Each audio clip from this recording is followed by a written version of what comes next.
Bismillahirrahmanirrahim. Assalamualaikum warahmatullahi wabarakatuh. Bismillah, alhamdulillah, wassalatu wassalamu ala rasulillah wa ala alihi wa sahbihi wa mawala. Asyhadu an la ilaha illallah wahdahu la syarikalah wa asyhadu anna Muhammadan abduhu wa rasuluhu la nabiyya ba'dah. Amma ba'du. Puji dan syukur selalu kita panjatkan kehadirat Allah Subhanahu wa taala. Salawat serta salam nantiasa kita limpahkan kepada baginda kita Nabi besar Muhammad sallallahu alaihi wasallam. Alhamdulillah wa syukru alamatillah, pada kesempatan ini saya Nurul Fajri, mahasiswa program Pasca Sarjana Institut Madani Nusantara, yang alhamdulillah pada kesempatan ini saya ingin berbagi ataupun menjelaskan tentang hasil mendidik saya tentang peran guru BK terhadap peningkatan motivasi belajar siswa di Madrasah Aliyah Negeri MAN 1 Sukabumi dengan mata kuliah Supervisi dan Kepemimpinan Pendidikan Islam dengan dosen pengampu Ibu Dr. Siti Komariah. Baik, untuk selanjutnya kita bahas satu persatu tentang hasil mini riset saya. Dan sebelum kita bahas yang lain, alangkah baiknya kita renungkan tentang dalil Al-Quran dan hadis yang menjelaskan tentang peran guru BK. Yang pertama yang saya tuliskan adalah Quran Surat Ali Imran ayat 159. A'udzubillahi minasyaitonirrajim. Bismillahirrahmanirrahim. Fabima rahmatin minallahi lintalahum walau kunta faddan ghalidhal qalbi lanfaddu min qawlik fa'fu anhum wastaghfir lahum wasyawirhum fil amr fa iza azamta fatawakkal 'alallah innallaha yuhibbul mutawakkilin. Yang artinya, maka berkat rahmat Allah engkau wahai Muhammad berlaku lemah lembut terhadap mereka. Sekiranya engkau bersikap keras dan berhati kasar, tentulah mereka menjauhkan diri dari sekitarmu. Karena itu maafkanlah mereka dan memohonkanlah ampun untuk mereka, dan bermusyawarahlah dengan mereka dalam urusan itu. Kemudian apabila engkau lelah membulatkan tekad, maka bertakwalah kepada Allah. Sungguh Allah menyertai orang-orang yang bertawakal. Kenapa saya ngambil surat Ali Imran ayat 159? Karena kaitannya sangat erat dengan bagaimana peran guru BK terhadap peningkatan motivasi belajar siswa. Karena memang setiap permasalahan-permasalahan yang terjadi di sekolah, baik permasalahan individu terhadap siswa itu sendiri ataupun permasalahan-permasalahan yang terjadi dalam lingkungan sekolah, maka itu pasti akan berkaitan dengan guru BK. Sedangkan guru BK mempunyai satu tujuan, adalah bagaimana membuat siswa termotivasi agar siswa tetap belajar dengan baik, tetap mempunyai sikap yang baik, selain dibantu oleh wali kelas dan guru-guru yang ada di sekolah tersebut. Dan untuk dalil yang kedua, saya menuliskan masih sama di Quran Surat Ali Imran ayat 160. Itu Bismillahirrahmanirrahim. Iyang syurkumullahu fala ghalibalakum wa iyakhzalkum famadzalladzi yang syurkum min ba'di wa 'alallahi fatawakkalul mu'minun. Jika Allah menolong kamu, maka tidak ada yang dapat mengalahkanmu. Tetapi jika Allah membiarkan kamu tidak memberi pertolongan, maka siapa yang dapat menolongmu setelah itu? Karena itu hendaklah kepada Allah saja orang-orang mukmin bertawakal. Hampir sama, bahwa Quran Surat Ali Imran ayat 160 itu adalah susunan ayat yang bawah menjelaskan tentang bagaimana peran guru BK itu lemah lembut. Di saat memang banyak sekali permasalahan terjadi pada siswa, maka salah satu jalan penolongnya adalah bagaimana peran guru BK untuk menyampaikan berbagai macam hal kebaikan. Salah satunya adalah motivasi belajar siswa terhadap peningkatan prestasi siswa tersebut, baik di sekolah, di rumahnya, ataupun pada dirinya masing-masing. Serta yang terakhir adalah sabda Rasulullah SAW yang artinya, sesungguhnya aku diutus untuk menyempurnakan akhlak yang mulia. Begitupun dengan konselor yang berperan dalam membangun dan mengembangkan karakteristik peserta didik agar terciptanya insan yang berakhlak. Nah, salah satunya adalah dari hadis yang tadi, bahwa innama bu'istu liutammima makarimal akhlak. Itu. Nah, salah satunya adalah peran guru BK itu bukan hanya untuk meningkatkan prestasi, tapi bagaimana menyempurnakan akhlak mereka. Di saat siswa itu punya masalah, di saat siswa itu punya beban, baik itu di rumahnya, di sekolah apalagi, maka mungkin pintu BK ataupun pintu guru BP itu menjadi pintu yang sangat mendasar di sekolah untuk bagaimana siswa menceritakan berbagai keluhannya baik dalam pembelajaran ataupun masalah-masalah yang lainnya. Dan karena memang peran guru BK di sekolah itu salah satunya sebagai orang tua selain dari wali kelas, orang tua yang memang bisa menyempurnakan, tapi tidak sepenuhnya menyempurnakan, tapi minimal mengetahui bahwa guru BK itu bisa dan mampu memberikan fasilitas agar dia bisa kembali kepada yang lebih baik daripada yang sebelumnya. Nah, baik, yang selanjutnya adalah pendahuluan yang saya tuliskan dalam mini riset saya adalah bahwa konselor atau guru pembimbing adalah seseorang yang bertanggung jawab untuk memberikan bimbingan dan konseling di sekolah atau madrasah secara sadar terhadap perkembangan, kepribadian, dan kemampuan peserta didik, baik dari aspek jasmani maupun rohani, agar peserta didik mampu hidup mandiri dan memenuhi berbagai tugas-tugas perkembangannya sebagai makhluk Allah, di samping makhluk individu dan makhluk sosial, makhluk susila, beragama, dan berbudaya. Itulah dasarnya kenapa peran guru BK itu sangat penting, karena memang istilahnya kalau dalam bahasa psikologi itu memanusiakan manusia. Maka otomatis di saat orang tuanya sudah mempercayakan anaknya untuk dididik di satu madrasah atau satu sekolah, maka satu lembaga sekolah itu punya kewajiban untuk mendidik, bukan hanya sekedar mendidik dia mampu untuk belajar lebih baik, tapi bagaimana sekolah mampu juga mendidik akhlaknya, mendidik spiritualnya, mendidik jiwa sosialnya. Agar apa? Agar mampu mengendalikan sebuah masalah yang akan terjadi di kehidupan yang masa akan datang. Karena setelah lulus SMA nanti, mereka harus siap dengan masa depan yang akan dia jalani sesuai dengan kehendak dan cita-citanya masing-masing. Maka salah satu caranya adalah guru BK dan guru BP meluruskan atau memberikan jalan serta membimbing bahwa ini loh jalan terbaik, ini loh yang mungkin cita-cita yang kamu harus gapai, ini loh kemampuan kamu, ini loh sifat kamu. Akhirnya mereka siswa itu punya sebuah imajinasi bahwa oh iya, saya harus ke sini, harus ke sini. Di samping membuat siswa tersebut menjadi lebih baik, dan salah satunya adalah bagaimana si siswa tersebut mempunyai harapan dan cita-cita yang akan dia capai di masa yang akan datang. Nah, dan yang selanjutnya bahwa guru BK juga sebagai layanan informan, karena memang berbagai macam hal, berbagai macam masalah, dan apalagi di jenjang-jenjang akhir kelas 12, biasanya informasi-informasi untuk kuliah ataupun untuk pekerjaan biasanya ada berkumpul di guru BP. Nah, jadi peran guru BP itu di samping dari memperbaiki akhlak serta motivasi belajar sebagai informan juga, serta dan sudah pasti otomatis bagaimana peran guru BK itu meluruskan cita-cita dan keinginan para siswa di saat nanti setelah keluar madrasah ataupun lulus dari SMA atau madrasahnya. Baik, selanjutnya ada rumusan masalah yang saya teliti. Yang pertama adalah bagaimana peran guru BK dalam peningkatan motivasi belajar siswa di Madrasah Aliyah Negeri 1 Sukabumi. Yang kedua, bagaimana teknik atau strategi guru BK dalam memberikan layanan dan informasi dalam membantu peningkatan motivasi belajar siswa di Madrasah Aliyah Negeri 1 Sukabumi. Yang ketiga, bagaimana upaya guru BK dalam membantu peningkatan motivasi belajar siswa di Madrasah Aliyah Negeri 1 Sukabumi. Dan yang keempat, bagaimana hambatan dan masalah yang dihadapi guru BK dalam memberikan bimbingan motivasi belajar terhadap siswa di MAN 1 Sukabumi. Dan yang kelima, apa kelebihan dan kekurangan peran guru BK dalam peningkatan motivasi belajar siswa untuk memberikan karakter dan karir siswa di MAN 1 Sukabumi. Itu rumusan masalah yang saya telaah dan teliti di Madrasah Aliyah MAN 1 Sukabumi.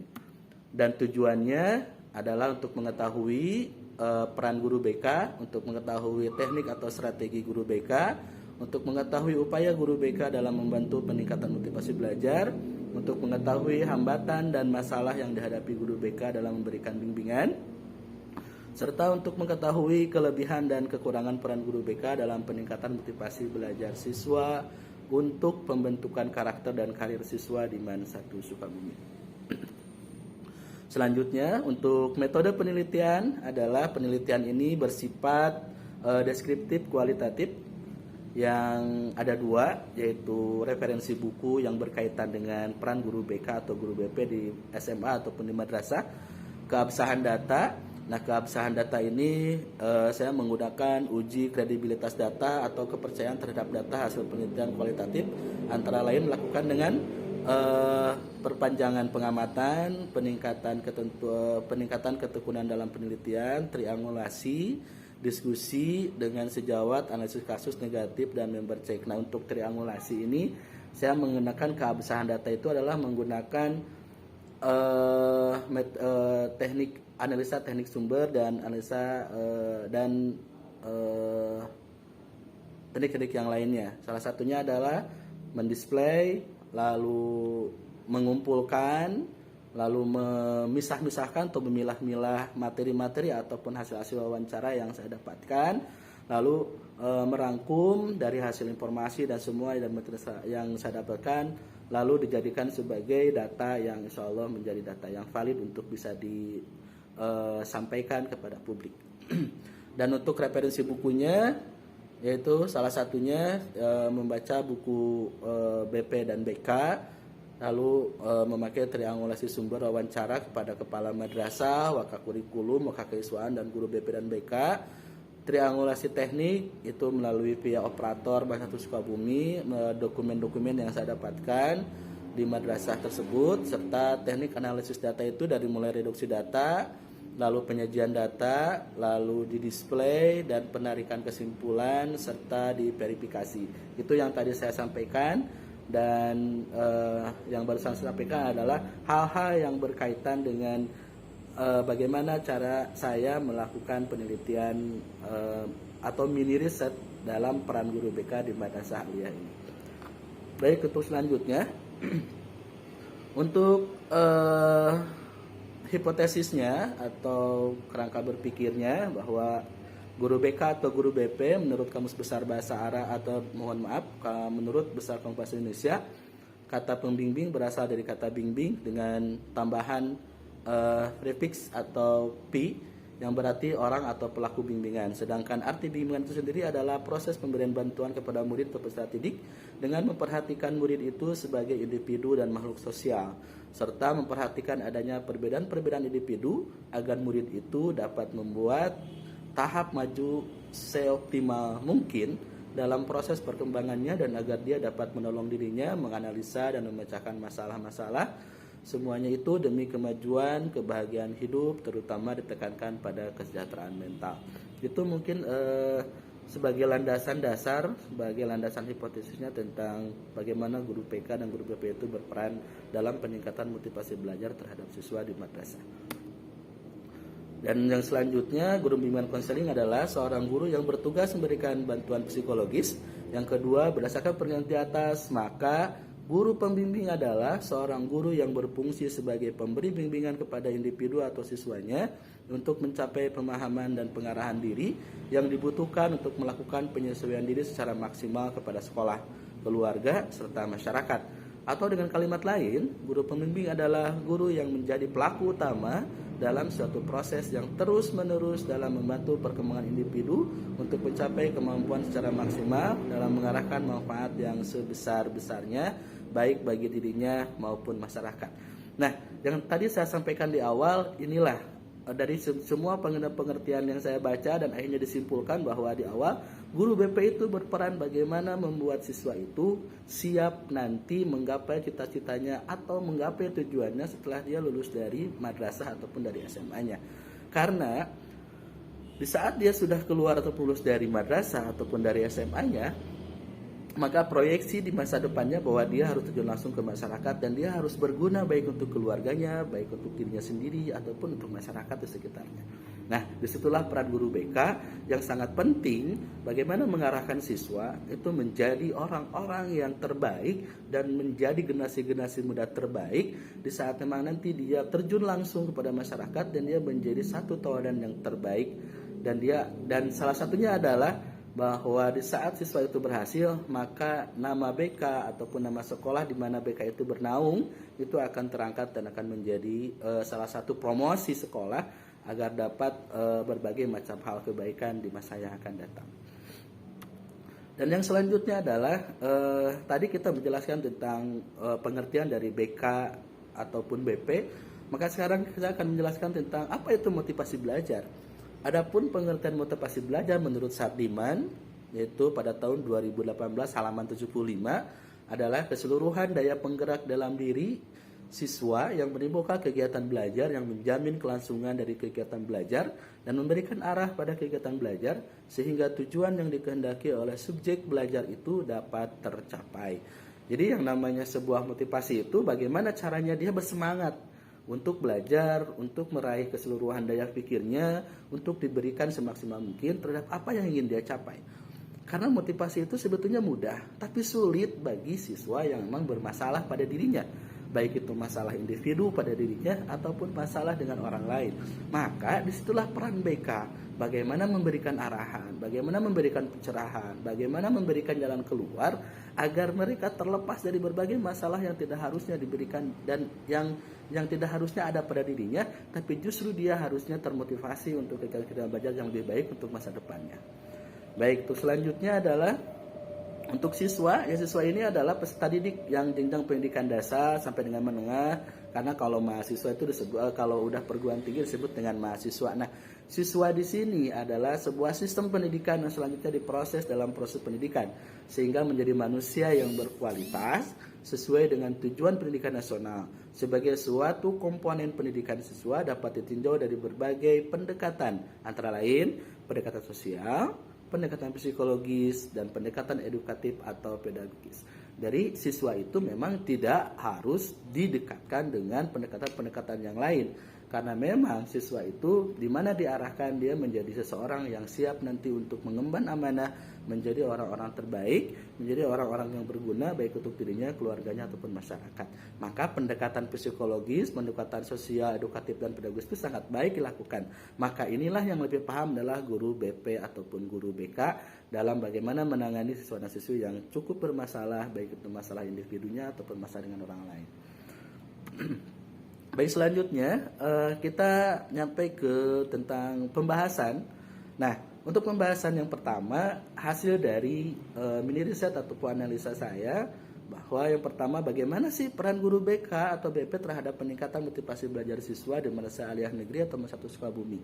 Nah, hasil dari wawancara, hasil survei juga wawancara itu baik kepada guru BP, guru BK, kepala sekolah, kurikulum, wakil kesiswaan, bahkan kepada siswa itu sendiri, terutama di siswa kelas 12, bahwa sebagai guru BK itu harus mampu mendidik dan mengarahkan peserta didik dari tidak baik menjadi baik, dari tidak benar menjadi benar, karena guru BK di sekolah adalah sebagai kunci dalam keseluruhan proses pendidikan. Peran BK sangat penting dalam membagikan motivasi siswa. Dengan adanya BK, maka akan dilakukan assessment untuk diketahui kondisi saat ini, motivasi siswa dan treatment untuk meningkatkan masalah motivasi belajar siswa tersebut.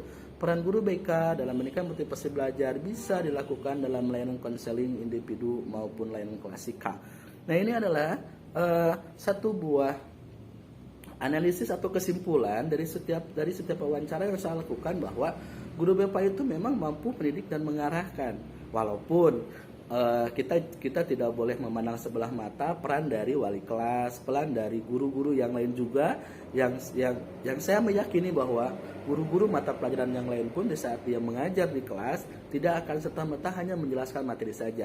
Pasti mereka juga berperan bagaimana meningkatkan motivasi belajar, baik itu pada mata pelajaran sendiri ataupun pada umumnya. Apalagi wali kelas yang memang menjadi orang tuanya di sekolah, maka sudah pasti otomatis.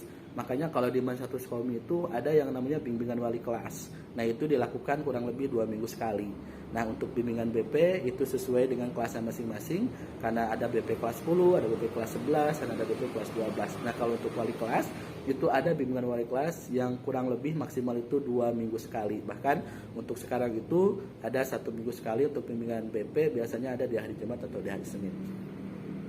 Dan untuk selanjutnya adalah bagaimana sih teknik atau strategi layanan informasi dalam membantu peningkatan motivasi belajar siswa di madrasah aliyah. Dan menurut guru BK, menurut kepala sekolah dan sebagainya, bahwa yang pertama Teknik atau strategi layanan informasi yang dilakukan di guru BK di masa sekolah adalah yang pertama menggunakan konseling individual, kelompok dan bimbingan klasikal.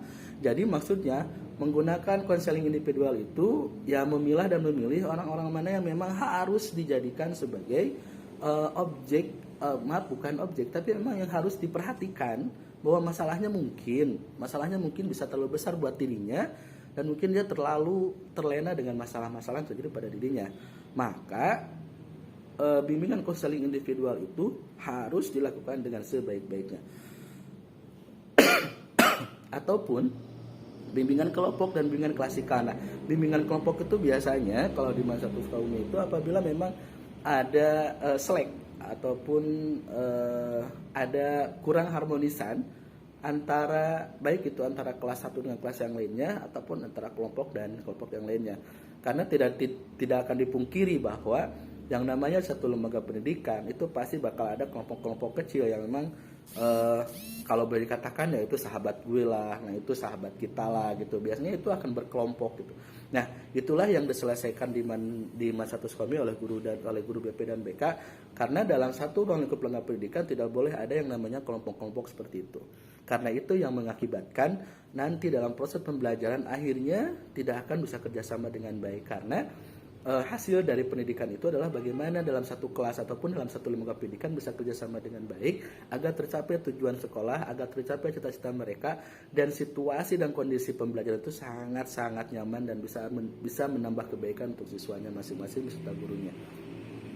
Dan yang selanjutnya adalah, dan sekarang sudah menerapkan teknik drawing and painting melalui pendekatan creative art therapy.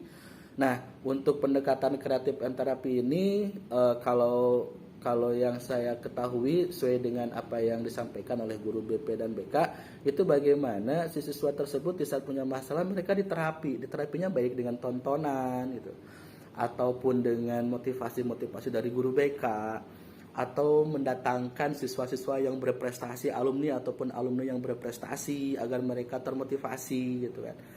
Karena itu sebagai terapi juga gitu, bahwa di saat lemah mentalnya, di saat lemah motivasinya, maka apabila ternyata ada nih siswa madrasah terutama di Masjid Qaumi yang memang sukses berasal dari madrasah. Nah, itu salah satu menjadi pendorong atau menjadi penyemangat bahwa tidak setiap orang lulusan madrasah itu tidak sukses gitu. Tapi ternyata banyak lulusan madrasah yang sangat sukses. Nah, makanya itulah sebuah perbandingan, itulah sebuah cara yang dilakukan BP bagaimana bisa memotivasi, atau teknik bagaimana memotivasi atau memberikan layanan terbaik terhadap siswa yang memang bermasalah ataupun mempunyai masalah. Nah, yang selanjutnya ada role playing, bisa juga menggunakan media yang dapat mendukung seperti video dan sebagainya. Nah, ini yang tadi saya sebutkan.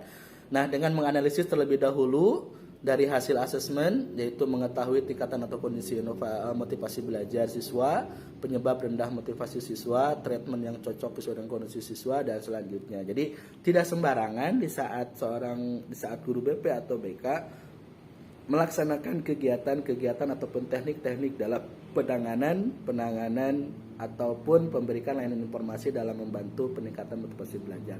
Harus dianalisis dulu, harus dikembangkan dulu apa nih yang cocok, teknik apa sih yang cocok, metode apa sih yang cocok untuk pengembangan ataupun untuk layanan informasi membantu peningkatan motivasi belajar terhadap siswa, terutama di Madrasah Aliyah Man 1 Sukabumi. Untuk selanjutnya, apa sih upaya guru BK sekolah dalam membantu peningkatan motivasi belajar siswa di Madrasah Aliyah Negeri Man 1 Sukabumi? Nah, di Man 1 Sukabumi, upaya guru BK adalah ini sesuai dengan apa yang disampaikan oleh guru BK, bahwa upaya guru BK adalah melihat potensi-potensi dalam diri siswa-siswinya dan mengedepankan belajar itu hal yang paling utama. Dan dari layanan BK diharapkan segala tujuan yang ingin dicapai dan tersampaikan dengan baik, dan siswa mampu menerima penguatan yang disampaikan oleh guru BK dengan baik. Sambil di follow up, teknik konseling kelompok juga bisa menjadi media dengan cara mengklasifikasi anak dan memiliki masalah tersebut. Jadi salah satunya adalah upaya guru PK itu pertama melihat potensi-potensi dari dalam diri siswa. Misalkan seperti contoh, karena kan di awal itu kalau di Man 1 Sukabumi itu pasti saat masuk kelas 10 ada tes psikotes. Nah, psikotes itu menentukan potensi-potensi apakah dia masuk ke IPS, masuk ke IPA ataupun bahasa. Nah, potensi-potensi itulah yang dijadikan rujukan agar mana sih yang menjadi apa sih yang terbaik atau metode mana sih yang terbaik yang akan disampaikan kepada siswa tersebut untuk memfollow up untuk memfollow up bagaimana kemampuan siswa tersebut untuk meraih harapan dan cita-citanya, dan semua potensi yang pada dirinya bisa berkembang dengan baik. Itu salah satunya. Nah, selanjutnya adalah hambatan dan masalah yang dihadapi BK dalam memberikan bimbingan motivasi belajar terhadap siswa di Man 1 Sukabumi. Ya jelas, namanya sebuah lembaga, namanya sebuah kegiatan, itu tidak akan lepas dari sebuah hambatan dan masalah. Karena itulah yang namanya hidup di dunia, kita tidak akan lepas dari masalah, tapi kita jangan takut bahwa Allah sudah menjelaskan bahwa setiap masalah pasti bakal ada jalan terbaiknya. Karena Allah sayang sama kita, akhirnya Allah memberikan masalah agar otak kita selalu berpikir. Karena kalau otak kita nggak berpikir, otomatis Allah nggak sayang sama kita. Ya kita boleh mencontohkan kalau orang gila gitu. Mohon maaf, orang gila itu mungkin Allah nggak sayang sama orang gila karena Allah tidak memberikan masalah kepada orang tersebut. Masalah dia kan cuma satu, bagaimana dia makan gitu. Cara makannya seperti apa, cari makanannya di mana, enak atau enggak. Mungkin dia tidak akan memikirkan itu, sedangkan kita kan memikirkan. Maka itulah tandanya kalau kita punya masalah berarti Allah sayang sama kita. Maka bersyukurlah bagi hari ini orang-orang yang selalu diberikan masalah, selalu diberikan ujian, karena Allah sayang sama kita. Allah ingin menjadikan kita sebagai orang yang terkuat dan orang terbaik di muka bumi yang nanti akan menjadi penghuni surga yang kekal abadi. Nah, hambatan dan masalah yang dihadapi guru PK dalam memberikan bimbingan motivasi belajar terhadap siswa di Man 1 Sukabumi diantaranya adalah tenaga guru PK kurang. Nah, dalam peraturan satu guru PK memegang 150, 160 sampai dengan 160 siswa dan siswi. Namun di Man 1 Sukabumi masih kekurangan. Nah, ruangan untuk konsultasi juga mungkin kurang baik, tidak ada jam mengajar ke dalam kelas. Nah, salah satunya adalah memang hambatan atau masalah di BK Man 1 Sukabumi itu adalah kurangnya guru BK. Nah, tetapi untuk saat ini bahwa guru BK menyampaikan walaupun masih bisa tertangani, tetapi secara indeks peraturan dari guru BK bahwa sangat kekurangan. Karena dengan jumlah siswa 1000 sekian hanya ada guru BK atau guru BP kurang lebih 3 sampai dengan 4 orang, itu sangat kurang. Nah, walaupun beliau mengatakan bahwa masih tetap bisa terjaga, masih bisa tetap tertangani walaupun tidak semaksimal, tetapi hasilnya cukup baik. Nah, yang paling pasti adalah tidak ada jam mengajar. Ya, karena memang aturan dari guru BK itu tidak ada jam mengajar, tapi yang dihitungnya itu adalah siswa. Nah, makanya kalau di Man itu ada setiap 1 semester sekali itu kalau nggak salah ada bagaimana bimbingan konseling ke dalam kelas, walaupun ya harusnya ada jam tiap seminggu sekali. Nah, mungkin itu salah satu hambatan atau masalah yang dihadapi guru BK, karena kalau misalkan masuk kelas mungkin agak intens dan mungkin masalahnya akan lebih dipahami dan akan lebih diketahui, dan serta bagaimana memfollow up berbagai masalah-masalah yang terjadi. Mungkin salah satunya seperti itu. Dan memang rendahnya motivasi dari siswa itu memang itu yang menjadi kendala sangat besar, karena siswa yang masuk ke Man itu pasti berbeda latar belakang. Mungkin juga ada yang terpaksa oleh orang tuanya, ada yang dipaksa karena memang akses jalan yang memang dekat ataupun sebagainya, dan itu yang membuat motivasi belajar siswa itu sangat berkurang. Maka disitulah peran guru BK agar motivasi tetap terjaga, meningkat, dan dia memang benar-benar menjalankan apa yang diamanahkan oleh orang tuanya untuk belajar di Man 1 Sukabumi gitu. Dan yang selanjutnya adalah kelebihan dan kekurangan guru BK dalam peningkatan motivasi belajar siswa untuk pembentukan karakter dan karir siswa di Man 1 Sukabumi. Nah, apa yang disampaikan oleh guru BK bahwa kelebihan guru BK adalah mampu menganalisis kebutuhan belajar siswa dan siswi. Kekurangannya adalah guru BK tidak bisa masuk kelas selama semua pihak berfungsi dengan baik. Layanan BK akan berjalan baik dan harapan yang akan dicapai juga diterima dengan baik. Nah, kelebihan guru BK itu ya mampu menganalisis betul. Karena memang guru BK itu kan dalam mata kuliahnya pun mungkin dalam belajar psikologi, belajar bagaimana penanganan siswa, itu jelas itu. Guru BK itu kelebihannya mampu menganalisis, beda dengan wali kelas. Kalau wali kelas harus ada pendekatan-pendekatan yang lain agar dia bisa menganalisis apa masalahnya dia gitu. Makanya guru BK itu sebenarnya guru yang sangat langka gitu, karena dia bisa menganalisis permasalahan-permasalahan atau kebutuhan belajar siswa yang memang dibutuhkan oleh siswa tersebut. Tetapi kekurangannya ya tadi disampaikan juga, tetap kekurangannya itu kenapa BK tidak masuk kelas.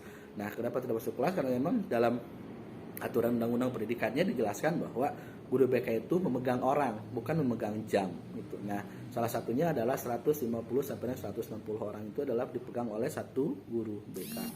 Nah, itu dan selanjutnya, tetapi semua itu bisa dijadikan sebagai rujukan apabila semua komponen-komponen yang ada di sekolah, baik itu kepala sekolah, wakil kurikulum, wakil kejuruan, pembina eskul, wali kelas, itu bisa berkoordinasi dengan wali kelas, dengan BP atau BK dengan baik, maka semua hal-hal yang terjadi di sana, kekurangan-kekurangan yang tadi saya sampaikan, itu bisa tertangani dengan baik. Karena kenapa? Makanya kenapa tadi di awal bahwa guru BK mengatakan bahwa itu masih bisa tertangani, karena di masa Sukabumi antara semua komponen yang ada dalam struktur, baik itu dari mulai kepala sekolah, wakil kurikulum, wakil kejuruan, guru, wali kelas terutama, bahkan pembina eskul atau pembina intra, itu saling koordinasi di saat memang ada siswanya yang kelihatan bermasalah.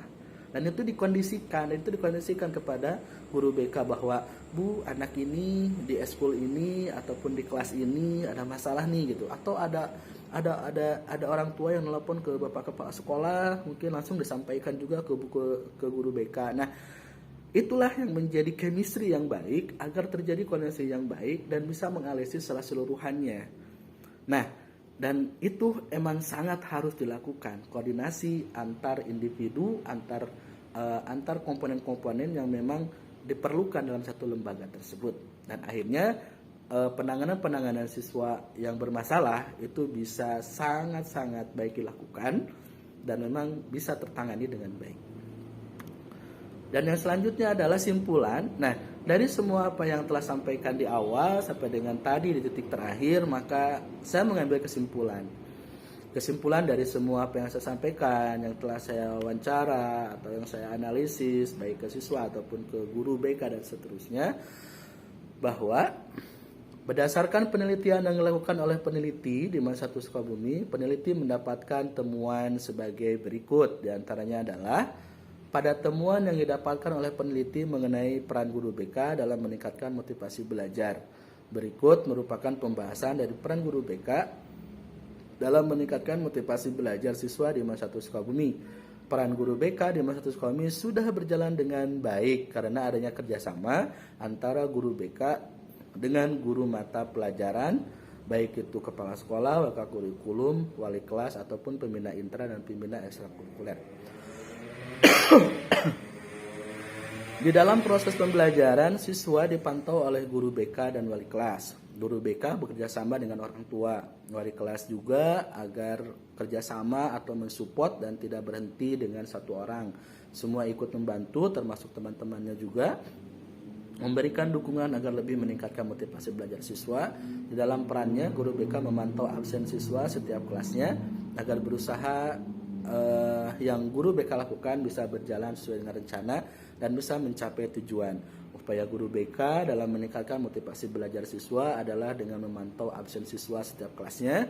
Dari absen tersebut dapat diketahui beberapa peserta didik yang masuk dan yang tidak masuk kelas. Dan melihat keterangan siswa tersebut dengan hasil indeks kelulusan siswa masuk perguruan tinggi negeri lewat jalur SNMPTN cukup baik, ada di kisaran 31% dari semua siswa di Masa Sukabumi. Ditambah yang jalur mandiri dan SBMPTN ada di kisaran 37 sampai dengan 40% yang melanjutkan kuliah di perguruan tinggi negeri. Nah, jadi mungkin itu kesimpulan-kesimpulan yang saya sampaikan dan hasil-hasil dari wawancara yang saya telaah, yang saya teliti dan sebagainya, bahwa peran guru BK dalam meningkatkan motivasi belajar siswa di Masa Sukabumi itu sudah sangat berjalan dengan baik, walaupun kekurangan baik itu dari segi jumlah guru BK, ruangan, ataupun jam mengajar tidak ada, tapi karena ada peran dari semua lini, ada kerjasama dari semua lini, dari mulai kepala sekolah, lokal kurikulum, kekasiswaan, semua di kelas, sampai kepada pembina ekstra dan intrakurikuler serta siswa-siswa yang mungkin dipercaya oleh guru BK sebagai motor dari kelas tersebut, dan itu bisa berjalan dengan baik dan bisa tertangani setiap masalah yang terjadi. Dan ini saya tampilkan dokumentasi kegiatan konseling, dan ini adalah lagi guru BP lagi mengkonseling siswa dan di sananya ada orang tua. Itu ada Ibu Lia sebagai koordinator guru BK, dan ada Pak Mamu, itu mungkin siswa yang bermasalah. Dan ini adalah lagi kerjasama juga masih bimbingan dengan guru BK, yaitu ada siswa yang bermasalah mungkin ketemu dengan orang tuanya. Dan ini juga secara individu nih, ini bimbingan konseling secara individu. Kalau tadi kelompok kan ada 2 orang, dan sekarang bimbingan individu. Nah ini ada juga Pak Mamu sebagai guru BK yang sedang mengkonseling, sedang membimbing siswanya. Nah, selanjutnya ini ada kerjasama, dokumentasi kerjasama guru BK atau guru BP baik dengan lembaga masyarakat ataupun dengan instansi terkait yang berkaitan dengan BK dan BP. Nah ini dokumentasi konseling peningkatan motivasi siswa dalam belajar, ini memakai media-media seperti media video, media elektronik dan sebagainya untuk lebih memotivasi siswa. Ini berkelompok tadi. Dan bimbingan konseling siswa kerjasama dengan orang tua, kerjasama dengan guru dan orang tua. Nah ini ada guru, bisa wali kelas, serta ada guru BP dan siswa serta orang tua yang sedang melaksanakan konseling. Nah alhamdulillah, dan itu adalah sebagian kecil dan sudah pastinya tidak sempurna dengan penelitian saya. Nah mudah-mudahan itu menjadi acuan juga dan menjadi gambaran serta saran bahwa guru BK itu memang sangat penting ada di satu sekolah atau satu madrasah, terutama di Madrasah Sukabumi yang punya siswa kurang lebih 1000 lebih. Memang peran guru BK itu untuk meningkatkan motivasi belajar itu sangat dipentingkan, karena guru BK lah yang mampu menganalisis setiap permasalahan daripada siswa. Guru BK lah yang mampu mempunyai pendekatan yang baik dalam menangani setiap masalah yang ada di siswa. Guru BK mempunyai peran yang sangat penting di saat berhadapan dengan orang tua ataupun dengan wali yang memang mempunyai putra-putrinya yang bermasalah. Maka dari itu, mohon maaf yang sebesar-besarnya, terutama kepada rekan-rekan, dan yang paling pasti terutama kepada ibu dosen pengampu mata kuliah supervisi dan kepemimpinan pendidikan Islam, Ibu Dr. Siti Komariah, SPD MPDI. Mohon maaf yang sebesar-besarnya karena penelitian ini banyak salah, banyak kekurangan, tapi tidak menjadi halangan untuk saya bisa belajar lebih baik. Terima kasih dan mohon maaf atas semua kekurangannya. Billahi sabil haq wal minkum. Assalamualaikum warahmatullahi wabarakatuh.